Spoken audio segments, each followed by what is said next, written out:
C'est l'événement France-Sénégal à New York où l'on retrouve notre envoyé spécial Karim Baldé. Vous êtes près du MetLife Stadium de New York. Donc Karim, quelle est l'ambiance pour commencer? Est-ce que les supporters français et les supporters sénégalais sont au rendez-vous? Alors les supporters commencent à arriver ici aux alentours du MetLife Stadium. On a vu quelques maillots bleus notamment, mais ce qui est clair, c'est que contrairement aux expériences précédentes que j'ai pu vivre dans cette Coupe du Monde, que ce soit à Mexico ou encore à Philadelphie, ici dans le stade New York, New Jersey, on est très loin de tout. C'est un complexe immense ici dans le Meadowlands, donc c'est très compliqué d'aller voir les différentes portes où se trouvent les supporters. Il y a du soleil, il y a de la chaleur, on attend 26 degrés au thermomètre. C'est un petit peu moins que prévu, mais quand même ça va jouer sur les organismes. Et un dernier mot sur l'ambiance à l'américaine de cette Coupe du Monde, avec de nombreux avions qui passent au-dessus de nos têtes, et on voit même des petits appareils traînant des messages publicitaires, notamment pour des sites de paris sportifs. Donc voilà ce côté Made in USA en marge de cette Coupe du Monde de football. Mais l'ambiance, on l'a eu du côté de Times Square à Manhattan la nuit dernière, avec une espèce de bataille, de battle comme on pourrait dire en anglais, entre partisans de l'équipe de France et partisans de l'équipe du Sénégal. C'est le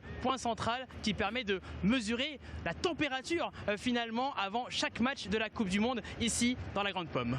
Et vous le savez Karim, sans doute, même si vous êtes loin de nous, de l'autre côté de l'Atlantique, coup d'envoi à 21h heure française, coup d'envoi à 19h heure sénégalaise. On ne connaît pas encore les compositions officielles des Bleus et des Lions de la Teranga, mais pas de grande surprise en perspective, hein, Karim.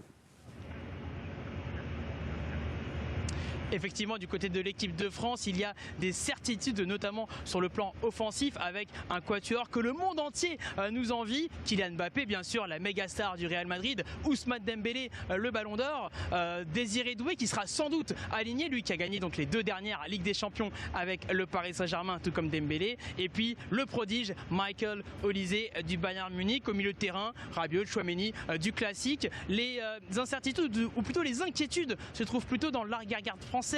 On pense notamment à la charnière centrale d'Ayot Upamecano et William Saliba. Normalement, les deux sont performants, mais on a vu quelques signes de faiblesse, notamment lors des matchs de préparation à la Coupe du Monde. C'était face à la Côte d'Ivoire, puis face à l'Irlande du Nord, et puis Mike Maignan dans la cage. Ça, c'est sûr et certain. Du côté sénégalais, les principaux doutes concernent Kalidou Koulibaly, le capitaine de cette équipe, qui s'est blessé en avril dernier. Ça a été une course contre la montre pour être là en temps et en heure. Tout le groupe est apte, a dit Pape Thiaw, le sélectionneur, en conférence de presse hier. Et Kalidou Koulibaly, qu'on a pu interviewer en The Mix, lui veut rassurer l'opinion publique en disant que, en tout cas, il sera à 100% au cours de cette Coupe du Monde. Sera-t-il titulaire pour ce France-Sénégal? Ça, c'est un autre débat. Merci beaucoup Karim Baldé en direct de New York.